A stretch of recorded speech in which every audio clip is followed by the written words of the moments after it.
নেশার নেশায় বুধ যুব সমাজকে বাঁচাতে এবার কড়া পদক্ষেপ কাছাড় পুলিশের। গোপন সূত্রের ভিত্তিতে এক বিশেষ অভিযানে বিশাল পরিমাণ চোরা বার্মিজ সিগারেট, ড্রাগস ও অন্যান্য মাদক সামগ্রী জব্দ করল পুলিশ। পাশাপাশি মাদক পাচারের সঙ্গে যুক্ত 3 জন চক্রের সক্রিয় সদস্যকে হাতে নাতে গ্রেপ্তার করা হয়েছে। উদ্ধার হওয়া সামগ্রীর বাজার মূল্য প্রায় 5 কোটি টাকারও বেশি বলেই জানিয়েছেন কাছাড়ের পুলিশ সুপার নোমাল মাহাত্তো। এই চাঞ্চল্যকর ঘটনাটি ঘটে শুক্রবার গভীর রাতে শিলচরের রামনগর বাইপাস এলাকায়। সূত্র অনুযায়ী মণিপুর থেকে আইজল হয়ে শিলচরের দিকে আসা MN01A0484 নম্বরের একটি নাইট সুপার বাসে বিপুল পরিমাণ মাদক চোরাচালান হচ্ছিল। গোপন তথ্য পেয়ে পুলিশ নির্দিষ্ট স্থানে ওত পেতে থাকে এবং বাসটিকে থামিয়ে চালায় তল্লাশি অভিযানে বার্মিজ সিগারেট, মশার কয়েল, ড্রাগস সহ বহু মূল্যবান নেশা জাতীয় সামগ্রী উদ্ধার করা হয়। কাছাড়ের পুলিশ সুপার নোমাল মাহাত্তো জানান, এই ধরনের অবৈধ চক্রের বিরুদ্ধে আমাদের অভিযান চলবে। সমাজকে নেশামুক্ত করতে আমরা দৃঢ় প্রতিজ্ঞ।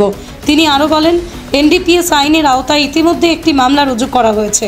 গ্রেপ্তার হওয়া 3 পাচারকারীকে শিলচর সদর থানায় এনে শুরু হয়েছে জিজ্ঞাসাবাদ।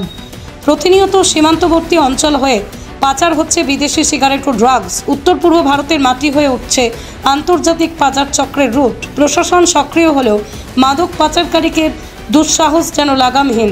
কিন্তু এই ঘটনার পর পুলিশের তৎপরতায় একদিকে যেমন বিপুল পরিমাণে মাদকদ্রব্য ধরা পড়েছে, অন্যদিকে সমাজে পাঠানো হয়েছে এক কড়া বার্তা, নেশা নয়, জীবনকে বেছে নিন। স্থানীয় সচেতন মহল বলছে, বারবার ধরা পড়ছে পাচারকারী, কিন্তু মূল মাফিয়ারা থেকে যাচ্ছে ধরা ছোঁয়ার বাইরে।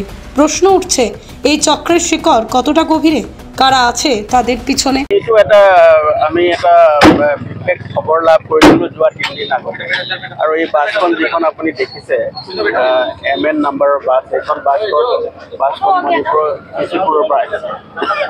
যেতিয়া আমি বাছখনৰ খবৰ পাইছিলোঁ, বাছখনৰ খবৰ পাই যোৱা 3 দিন ধৰি আমাৰ এটা বিশেষ দল লাইলাপুৰ অঞ্চলত থাকি আছিল, আৰু তেওঁলোকে যোৱা 3 দিনৰ পৰা ৰাস্তা বেয়াৰ কাৰণে আহি থাকোঁতে তেওঁলোকে আজি ৰাতিপুৱা আমি লাইলাপুৰৰ পৰা আমি গাড়ীখনক আমাৰ যিটো এটা বিশেষ টিম আছিলে, কাছাৰ পুলিচৰ এটা টিম আছিলে, তেওঁলোকে ফ'ল' কৰি আহিছিলে আৰু আহি আমি ইয়াতে ইণ্টাৰচেপ্ট কৰাৰ পিছত আমি যেতিয়া আপোনালোকে দেখিছে যে ইয়াত 3 জন ব্যক্তিক আমি ইতিমধ্যে কাষ্টডিত লৈছোঁ, আৰু 3 জন ব্যক্তিৰ পৰা তেওঁলোকে সৰবৰাহ কৰা, অবৈধভাৱে সৰবৰাহ কৰা নিচাযুক্ত সামগ্ৰী আমি তেওঁলোকৰ 3 কেজিৰো অধিক আমি জব্দ কৰিছোঁ।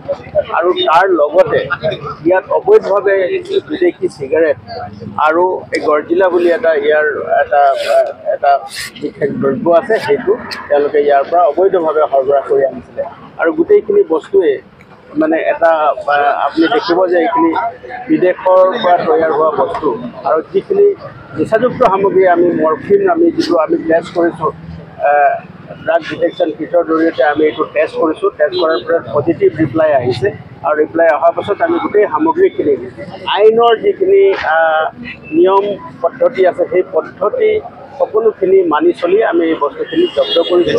আৰু এতিয়া বাকীখিনি যিখিনি আইনগত যিখিনি দিশ আছে, এইখিনি কৰিবৰ কাৰণে আমি এতিয়া সাজু হৈছোঁ। আৰু এই যিখিনি সামগ্ৰী আছিলে, গোটেই সামগ্ৰীখিনি যিখিনি আমি জব্দ কৰিছোঁ, এতিয়া আমি গোটেই হিচাপ কৰি আছোঁ, কিন্তু 5 কোটিৰো অধিক ইয়াৰ মূল্য হ'ব চোৰাং মাৰ্কেটত, চোৰাং বজাৰত তাৰ মূল্য হ'ব। গতিকে আমি গোটেইখিনি বস্তু মানে নিচাযুক্ত সামগ্ৰীটো আছে, তাৰ লগতে যি বিদেশী চিগাৰেট আছে, এইখিনি খুব মানে কষ্টলি বা মূল্য আছে এইখিনি চোৰাং বজাৰত। আৰু গৰ্জিলা বুলি যিটো প্ৰডাক্ট আছে, সেইখিনিও আমি জব্দ কৰিছোঁ। এইখিনি হিচাপ পত্ৰ কৰাৰ পিছতে ইয়াৰ প্ৰকৃত মূল্য আমি ক'ব পাৰোঁ। কিন্তু যিটো প্ৰাৰম্ভিক তদন্তত দেখা গৈছে যে এইটো এটা চুবুৰীয়া ৰাজ্যৰ পৰা অহা নিচাযুক্ত সামগ্ৰী অবৈধভাৱে সৰবৰাহ কৰি লৈ আহিছিলে, আৰু মানুহক ঠগিবৰ কাৰণে তেওঁলোকে এটা যাত্ৰীবাহী বাছৰ ব্যৱহাৰ কৰিছিলে। আৰু আমি বাছখনো আমি জব্দ কৰিছোঁ। আৰু তাৰ লগতে এই যিখিনি সামগ্ৰীৰ যিটো বজাৰ মূল্য আছে, চোৰাং বজাৰ মূল্য আছে, এইখিনি আমি ঠাৱল কৰি আছোঁ। কিন্তু প্ৰাৰম্ভিক তদন্তত আমি ক'ব পাৰোঁ যে 5 কোটিৰো অধিক হ'ব। ঠিক আছে।